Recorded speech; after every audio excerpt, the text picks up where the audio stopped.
Burkina Faso now, where President Roch Kabore has taken over as Minister of Defense from Sheriff Sai.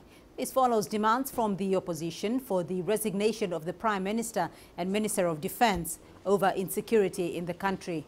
The opposition scheduled two-day protests on July the 3rd and 4th, in which they were to pay tribute to victims of terrorism. Kabore, however, asked for a postponement of the protests. Burkina Faso has been experiencing civilian attacks by Al-Qaeda and the Islamic State-affiliated groups. In June, more than 130 people were killed in a suspected jihadist attack, considered the deadliest since 2015. Well, let's cross over to Rinaldo Depagne. He's the Deputy Program Director, Africa and Project Director, West Africa at the International Crisis Group. Rinaldo, thank you for joining us on the program. So what are your thoughts on Burkina Faso's president's move of taking over the role of Defense Minister?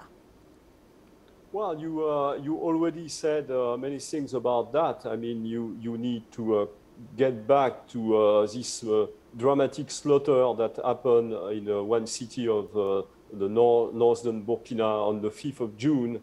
And the consequences of this was street protest and anger among the population.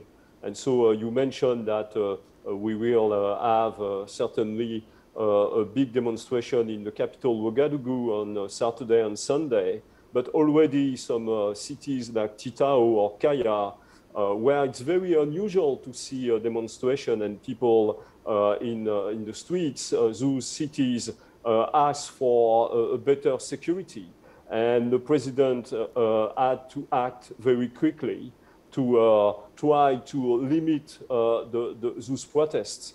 And the only move he could do was to perhaps answer to one of the claims of the opposition. And you mentioned the opposition wanted the resignation of the Ministry of Defense. It's done. The resignation of the Ministry of Interior Security, it's done.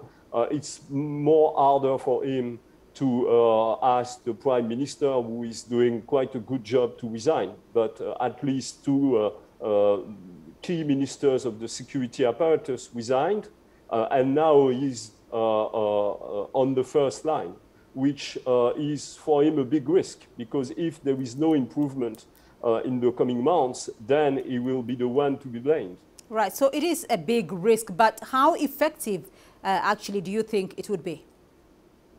I think the opposition has a valid argument when they are saying that changing individuals won't fully address structural problems that are undermining the security apparatus of this country.